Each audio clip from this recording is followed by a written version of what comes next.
What Nerdigans? This is the one and only Packer Girl 89, and today's book Nerdigan discussion video is going to be for The Dark Prophecy by Riordan, and it is the second book in the Trials of Apollo series. And if you have not read any of Riordan's books, whether it be Percy Jackson, the Kane Chronicles, Heroes of Olympus, there's not so much reference from Magnus Chase in here, but I still would recommend reading it.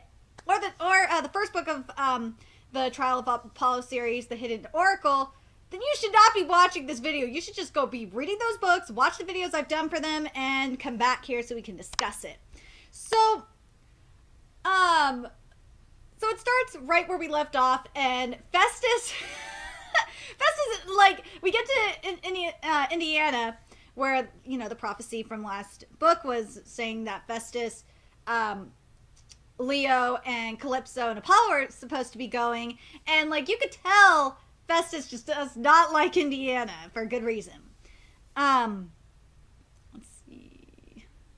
And something that Apollo says here is, nor can I imagine why Meg McCaffrey would be sent here to capture me, yet my visions have been clear. I had seen the skyline. I had heard my old enemy Nero give orders to Meg, go west, capture Apollo before he can find the next oracle. If you cannot bring him to me alive, kill him. And oh my god, this emperor's a dick, but oh, I gotta mention the Bellamy. The Bellamy are so weird. Okay, they're taking over human bodies basically, and they are supposed to be extremely polite. I'm like, what? It's so weird. I love Apollo says. He says, I am Apollo, formerly a god. I fell from Olympus, cast down by Zeus. I'm fairly blamed for starting a war with the giants. And Calypso's like, I'm going to be sick. Let me sit down. And this is like after Calypso like fucked up her ankle and fucked up her hand too, because she tried punching them, broke all like the knuckles in her fist, and broke her hand. And then she tried kicking, and yeah, that just didn't work out either. And then Apollo says, I love them. Apollo says, you're breaking my rhythm. And then Calypso says, you're breaking my eardrums. Let me sit. Oh my god. Calypso as Apollo's chorus was so freaking funny. Because at each verse, each ending of the verse was ended with the most worthless of teas. And they were doing this so Leo could get the bulldozer and shit going. Oh god, this part was funny. Leo Valdez, in 4,000 years, no one has ever dared to kick me in the crotch. If you mean I look slightly shocked, that's because I knew Hemithea when she was a young princess in ancient Greece. We were never an item, however, I'm the one who made her mortal. And it's Hemithea is a little bit different because, and he was shocked because he saw Hemithea, because Hemithea, Apollo made her a god before, you know, she became one of the hunters of, before she became a hunter of Artemis. So, and it's no small thing to make someone a god, because Hemithea left the hunters, and oh man, I'm gonna get to that, to Joe and Emmy in a minute, but I want to write this down here. So it's no small thing to make someone a god. The general rule is that power trickles down, so any god can theoretically make a new god of lesser power than him or his or herself, but comes with a price. This requires sacrificing someone of one's own divinity, a small amount of what makes you you. So gods don't grant such a favor often. When we do, we usually create only the most minor of gods, as Apollo did with Parthenos and Hemithea. Just the basic immortality package with a few bells and whistles. I love what Apollo says here. Although I threw in the extended warranty because I'm a nice guy. And then, like, after Apollo saved them, this is so fucked up. After Apollo saves them, they're like, we didn't ask you to save us. We asked for Artemis. And so the Parthenos said, yes, we'll join the hunters of Artemis. Thank you, Apollo. I was like, that's a slap in the face. That's so messed up. And then we get to Joe and Emmy. And Joe and Emmy's story is so sweet. They were both hunters of Artemis, but because they fell in love, they had to leave. And I was kind of shocked by this, like, because like you would think that there would be some lesbian lovers going on in the Hunters of Artemis because they're all women. But here's the thing, with Artemis, all romance is off limits. My sister is quite unreasonable in that regard. The mission of the hunters is to live without romantic distractions of any kind, so they can't even fall in love with each other. Okay, so here's a refresher of the prophecy we got last book. There once was a god named Apollo who plunged in a cave blue and hollow. Upon a three-seater, the bronze fire eater was forced death and madness to swallow. Oh man, I'm gonna get to the death and madness to swallow a little later, but man, that was fucked up. But so the cave blue and hollow is basically the oracle of Trophonius, who was one of Apollo's sons. Here we go. Here's something interesting about the cave of Trophonius. So before a petitioner went into the cave of Trophonius, he or she was supposed to drink from two magical springs: forgetfulness and memory. Assuming the experience didn't kill you, it would prepare your mind for the oracle. Oh man, when Apollo did, because Apollo had to do this, he was so goddamn high. He was so high. It was so funny. Let's see. Assuming the experience didn't kill you, it would prepare your mind for the oracle. So you would then descend into the cave, experience untold horrors. Once you stumbled out of the cave, assuming you lived and weren't driven permanently insane, the priest would sit you down on the throne of memory. The verses would come spilling out of your mouth. A priest would write them down, and voila, there's a prophecy. If any like, your mind would return to normal. And if the petitioner couldn't use the throne, because I know you're probably like, what if they can't? Let's see. There would be no way to extract the bits of verse from his or her mind, and the petitioner would be stuck with those horrors from the cave forever. And then we get to meet Rita Martis, the goddess of hunting and fishing nets. Oh my god, I love her, even though she's kind of a bitch. I love what she says here to Apollo. She's like, aren't you cute, hun? I was around when the ancient, or not to Apollo, she said this to Leo, excuse me. Aren't you cute, hun? I was around when the ancient Greeks were living in caves. I started out as a Cretan goddess. I would love to see more of the Cretan stuff. If we get a Cretan pantheon stuff, that'd be awesome, but I don't think we will. When the rest of my pantheon died out, this is why we're not getting a Cretan series anyway, Artemis befriended me. I joined her hunters, and here I am, thousands of years later, still weaving my nets and setting my traps. And we find out that griffins are this particular goddess's sacred animals, and she is their mother, which I think is kind of weird, but okay. So we have to go, basically, we had to go save the griffins that were captured by the new Hercules. That's what he called himself, the new Hercules. So here we go. So King Hyrieus was paranoid. All right. Days before he had scoured the treasury for any possible weaknesses. Upon finding the tunnel, he said nothing to his servants, his building crew, or his architects. He didn't move his treasure. He simply laid a deadly trap and waited to find out who exactly planned to rob him. Yeah, that secret thieves tunnel didn't work. It didn't, but we got to see, like, I just realized it too. This was how Trophonius and his bro died. And they're bitter. Trophonius especially is bitter towards Apollo because he feels like Apollo abandoned him, even though he asked for his father's help. But Apollo, like, to me, he had good reason not to help him, because he's said to Trophonius later in the book, he said, you know, you had to suffer with the consequences. I didn't tell you to go rob anybody. You chose to do it. And I'm with Apollo on this one. Oh, and then Meg escaped. Oh, Meg's comeback was great. And this was at the zoo. And then we see one of the characters I did not think we were going to see ever again, which was Midas's son. Lit was there. I was like, what the fuck is Lit doing here?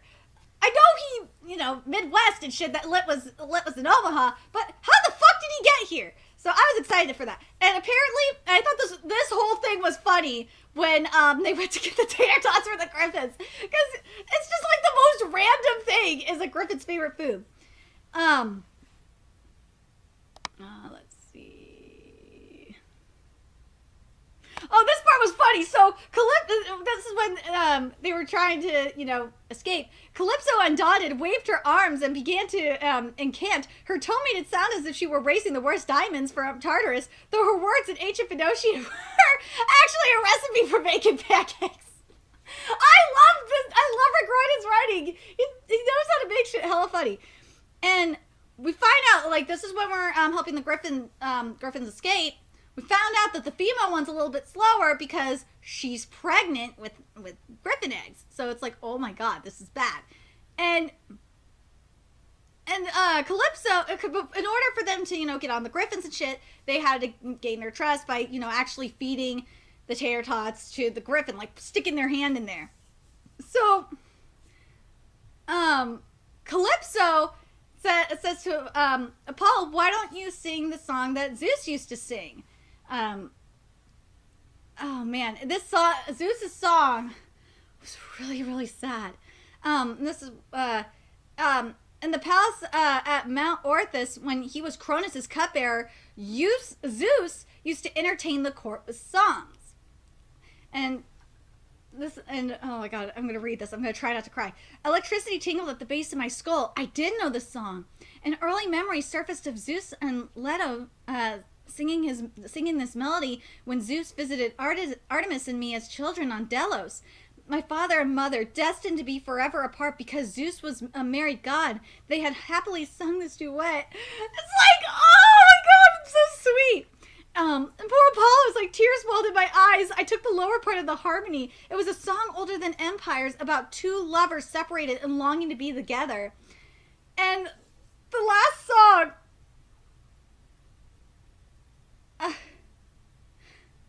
oh my god, the ending of the song was so sad. This is how it ended. As long as God shall live, so long shall I love you. So it's like, oh, Zeus and Leto. Like, I feel so bad for especially for Leto.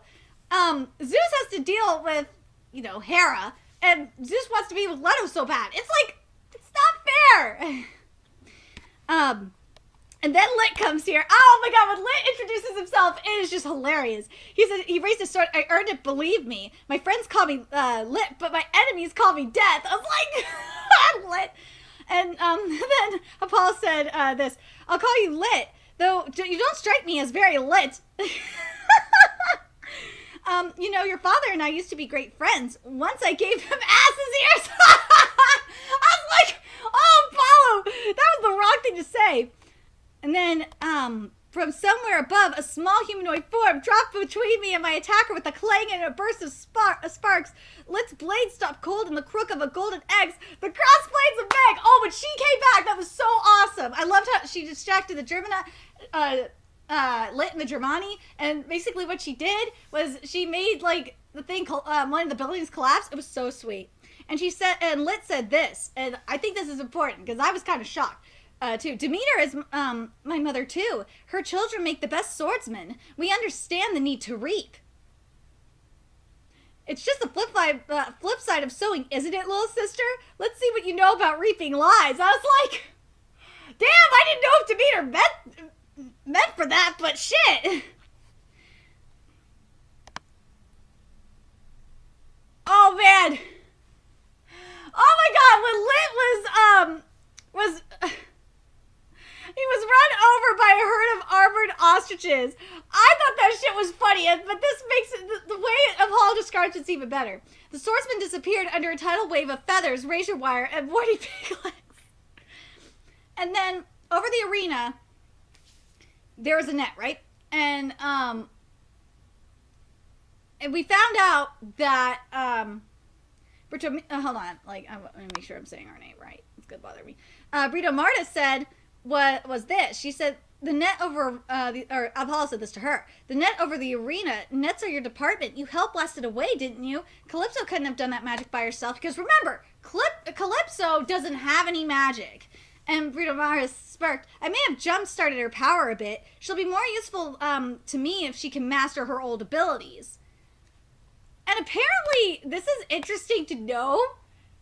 I didn't realize this. Brick mortar resonates at a certain frequency. It's best manipulated by a baritone at 125 decibels. I have to know if anyone can actually do that with their voice. I don't think so. Oh, then we find out the ammonia. Like, ammonia is amazing in this book. And this is what he said. Apollo was saying about it, is as any Mount Olympian custodian can tell you, ammonia is an excellent cleaning agent for monsters and other blemishes. I was like, oh my god. Oh man, then, we helped the prisoners escape. Man, they were treated terribly. And of course, Georgina was there too, so we rescued her as well. And of course, there's Sarah. I love her. But anyway, so one of the things Apollo did was he got his ass up on the elephant, because this whole thing was just fucking chaotic. You had like Formula One cars there. You had like the cult people with cult helmets there. You had all these monsters. It was just fucking insane, and it was a huge clusterfuck. And I love the elephant. The elephant understood. She trunk smacked Commodus upside the head, knocking him flat on the turf.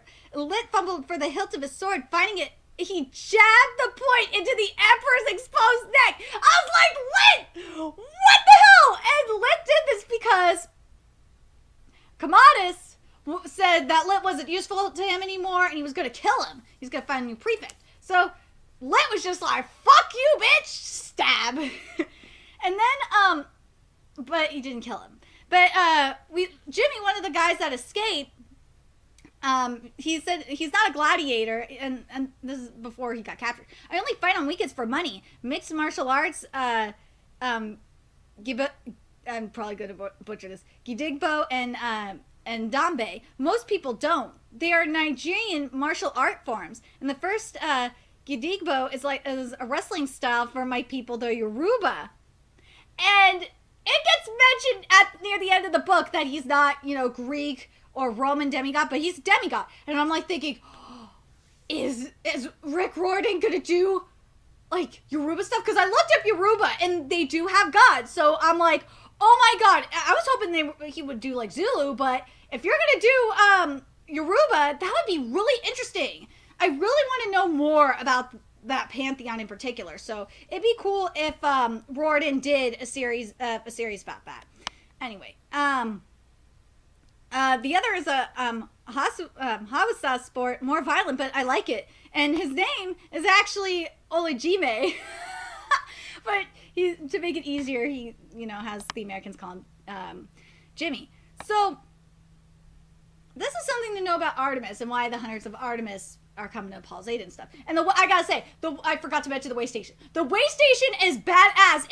What the way station reminds me of is the Room of Requirement from Harry Potter. That's what it reminds me of. But here we go. Artemis is very careful about monitoring the situation. When monsters start to fade from mortals' collective memory, they regenerate less and less, often from Tartarus. We have to let them breed and repopulate. And what he's talking about is, yes, there is an endangered species list. And he's talking about the Yale, which, I don't know, they were just weird looking. But I gotta mention this, especially for the Dragon Ball Super people, because I mentioned this on Twitter. I wish I could take a video of these majestic animals. I would have gotten millions of likes on GodTube. Yes, GodTube exists outside of Dragon Ball Super! And that made my day. I was like, oh my god, GodTube exists! But if you ever, ever been charged by two woolly spotted yaks dual wielding lances on their heads, you understand that camera work in such circumstances is difficult. And then we get to the cave, Prometheus's cave.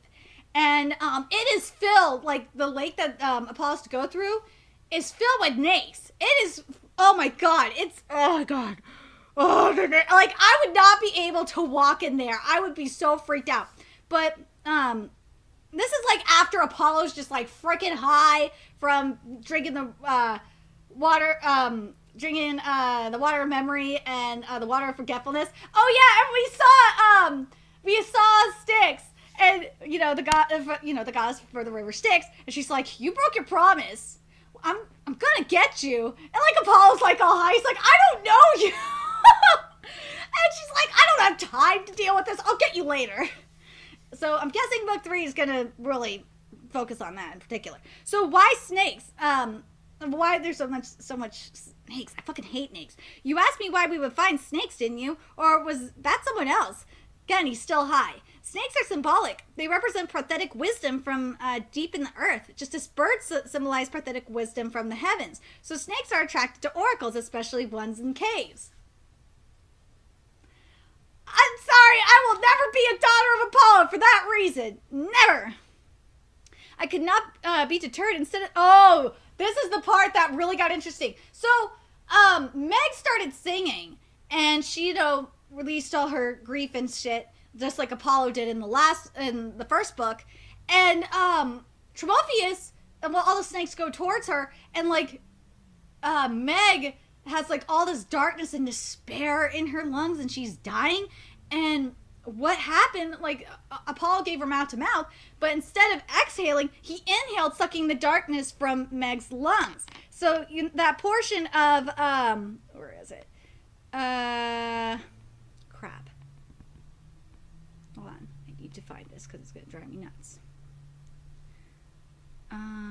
Here it is. Was forced death and madness to swallow. That's the part that that portion of the prophecy was referring to. And I love how prophecies work out sometimes. Where are you? And then this is what Tromotheus' favor is. And this was so sad. Now my favor, as you promised, destroy this cave. This location is too exposed, said Trophonius. Your allies at the way station will never be able to defend it from the triumvirate. Which I gotta mention, they did adopt a highway, and Apollo said something really smart, he was told smart as. He's like, well, at least they care about keeping the roads clean. It was funny. The emperors will just keep attacking. I do not wish to be used by Commodus anymore. Better that the oracle is destroyed. Perhaps my oracle will reappear somewhere else in a few centuries, under better circumstances in a more secure location. Maybe that will give you time to become a nicer father. I was like...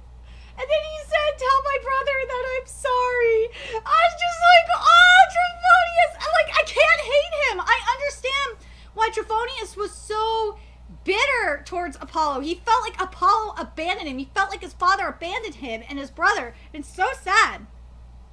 And then, after the battle's going on, we saw that Heloise, the griffin, was killed. And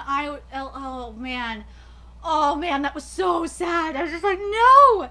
But then, this was probably one of the best parts of the book, was when Apollo got his god glory back for just a second. He declared that I am Apollo, basically. And what happened was his body superheated, every particle igniting in a chain reaction like the world's most powerful light bulb, and he blasted the room with radiance and became pure light. Seriously, this is like glory. And what happened was Commodus was blind. He lost his sight, and like everyone's clothes looked a little bit bleached. And Apollo looked all sun-kissed. Talia made a comment about that, too. I love that Talia was here. I gotta say, I love that Talia was here. But anyway, this is how Commodus basically died. Commodus barreled straight through the window. He might have been able to stop himself, but at the last second, Calypso flicked her hands. A gust of wind carried Commodus forward. The new Hercules, the god emperor of Rome, shattered the glass at the 6 o'clock mark and tumbled into the void. So you have to wonder where he is. Do you think Commodus went to Ogygia, Calypso's former prison? Or do you think he went to is just stuck in a void? Like, it would be interesting if he was in Ogygia. Like, because remember, it's a prison. And if all 3 emperors ended up there, I will, die laughing, but it's not going to happen. Oh man, so the funeral of the Griffins, that was really sad. So for Heloise, her man lived, don't worry. After death, Griffins become surprisingly light. Their bodies desiccate when their spirits pass on, leaving only fur, feathers, and hollow bones. We step back as Abelard prowled toward the body of his mate, and he roars slash squawks, and it's just like, I'm here, where are you? It's so heartbreaking. I was like, no, like, why did you do this? It's so messed up. And then, like, because, he even tried to ask Apollo asked Trophonius about Georgina, if Georgina is, if that's her daughter or not, because we don't know. And he's like, I'm just going to leave that to you, that little secret as a mystery. And Georgina was so cute. She's like, my mom's told me you might be my dad. She remembered not meeting my eyes. I gulped over the ages. I've been through scenarios like this countless times, but as Lester Papadopoulos, I felt even more awkward than usual.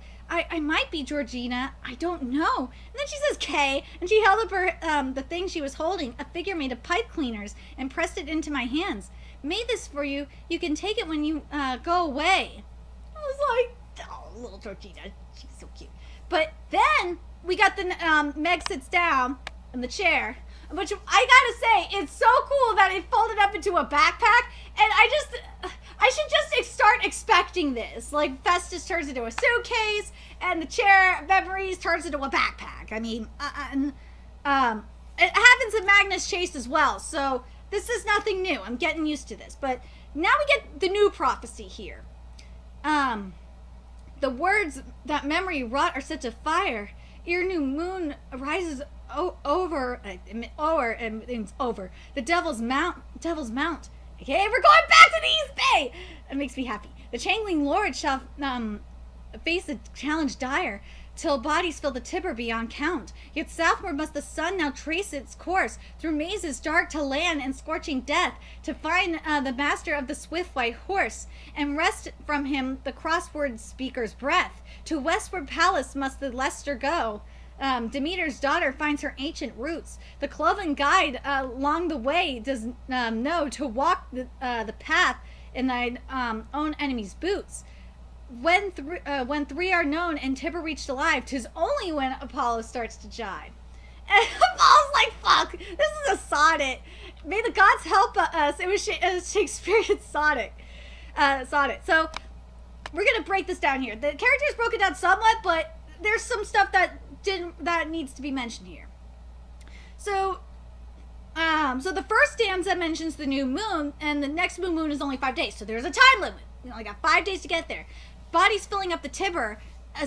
We're assuming the Tiber refers to the little Tiber, the barrier of Camp Jupiter in California. And yeah, the Changeling Lord, it's got to be Frank Sang, and the Devil's Mount, that's Mount Diablo, right near the camp.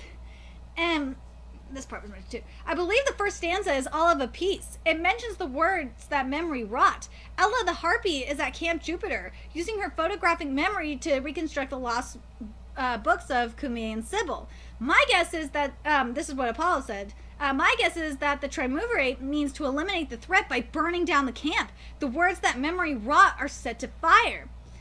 In this part, where did it say here? It said here, yet southward must the sun now trace its course. So they're going through the labyrinth. They're going to be going through the labyrinth. I feel like they're going to go to, I feel like we're going to meet them up in LA, and I know we're reuniting with Jason and Piper. They're in LA right now, but we are going to reunite with Jason and Piper, and Leo is going to fly Festus by himself to Camp Jupiter to let him know what's going on. And the communications are still down, just like in Magnus Chase. But the hunters can't help because they're continuing their own quest, and they're trying to find the Termessian fox, which is this horrible monster. And here we go. Somewhere in the southwest, we must find the crossword speaker. I believe that refers to the Etherean Sybil, another ancient oracle. But she was known to issue her prophecies in acrostics or word puzzles, so that makes sense. The next line, the cloven guide alone the way does. Alone the way does know. That means you get a satyr, right? Get a satyr. They're guides, aren't they? And let's see. I'm not going to say who it is until the end of this review. Here we go. When three are known and Tibber reached alive, 'tis only then Apollo starts to jive. I believe those lines this is what Paul said. I mean, we will soon know the identity of all three emperors. Once our next quest is complete in the southwest, Meg and I can travel to Camp Jupiter, reaching the Tibber alive. So, they're going to the southwest. And part of me is thinking that they're going to go to LA. I just have a feeling it'd be interesting if it was in LA, because that's where the gate to the underworld is. Remember, it's in LA. So I don't know how that's gonna work. Let's see. Oh, and then I mentioned that. Let's see. And Apollo gives a good explanation of this. In ancient times, this was common sense. Each country, sometimes each city, had its own pantheon of gods, which is really true. You have, and especially in African mythology, like each country and each tribe had their own set of gods, like Zulu, for example. We Olympians have always been used to living in close proximity to the competition. I know what you're talking about. You're talking about Egypt, especially, Apollo. And then Talia said, so you're the sun god, but some other deity from some other culture is also the sun god? Exactly! Like in Egyptian, you have Ra. Just an example. The answer, oh man, this was so sad, because remember, Agamethus was, oh my god, I totally forgot his name. Fuck. Trophonius, there we go. Agamethus is Trophonius's brother, and like I loved how he was headless, and we know why he was headless, because the backstory. But I really like how he communicated with the magic 8-ball. I thought that was really cool, and that there was a part where it mentions that try again later, and I think it was Emmy and Joe were like, yeah, that's what it means. You can't ask him again for a little bit. But okay, I gotta mention this part, because this part I was just like crying.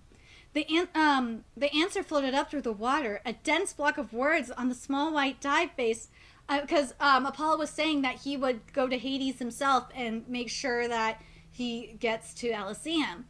And what he says is, I will go where I must. I will find Trophonius, take care of each other, as my brother and I could not. He released his grip on the windowsill. The wind took him, and Agamethus dissolved into motes in sunlight. And what he meant, he's Apollo and Meg need to take care of each other. And I was so happy with how this book ends, and it's getting me hyped for book 3, which is the satyr woke from a start. I didn't eat them, he yelped. He blinked up and sat up, a stream of potting soil trickling from his cap. Wait, this isn't Palm Springs. Where am I? I smiled. Hello, Grover Underwood. I am Apollo. This is Meg. And you, my lucky friend, have been summoned to lead us through the labyrinth. I am so hyped for next book because of this. This book, I love this book. I love the haikus for each chapter. They're so goddamn funny. I love that that GodTube exists outside of Dragon Ball Super, so suck it. But I really like how everything's connecting together. I love that Lit and Apollo became bros, and Calypso is staying in Indiana. She's gonna go to school, and she's gonna gain her magic back, and Leo's gonna go back there too once he's done warning the peeps. And I just love that Lit's like, I love, oh my god, I gotta mention this too before I forget. So during the battle, or like before they even went to fight, everyone was going to try and kill Lit. And I think it was Joe's like, we're all going to fight against him, right? And so as we're all friends here, going to fight against them. And I love that the Hunters of Artemis were there too. Again, that was pretty sweet. But and then I love that Lit was just, Lit built, Lit and Joe had their trust, and he was telling them all the plans. But at the end of the book, like, Lit's like, don't worry, brah, I'm gonna take care of her. And they were like even saying that they were good looking and shit. So I love how Lit and Leo became bros too. But Lit and Apollo are definitely bros for life. They just are. Anyway, let me know your thoughts about this book. Are you guys like really hyped up for the third book? I really am. I don't know which book I'm hyped up for more. is it going to be this one or the Magnus Chase? Because Magnus Chase, we're getting Percy. I'm so excited. Anyway, let me know your thoughts in the comment section below. And remember to like, comment, share, and subscribe to Nerdigans Inc. If you love what I'm doing and want to contribute to the Nerdigans Inc. expansion, there is a few ways you can do that. You can donate to my PayPal, Patreon, or purchase something off my Amazon wish list. All that's in the description box below. Also, make sure you follow my Twitter, follow my Twitch channel, From Me on PlayStation Network. All that's in the description box below as well. And for the next book project I'm working on, I owe this to Leslie Livingston. I should have done it sooner, but I'm going to be covering Valiant by Leslie Livingston. I love Leslie Livingston's writing. It's so goddamn good. I'm going to try and pump out more book videos before I have to go into manga binge reading mode again. So anyway, until next time, Nerdigans, I'll be seeing you later. Bye!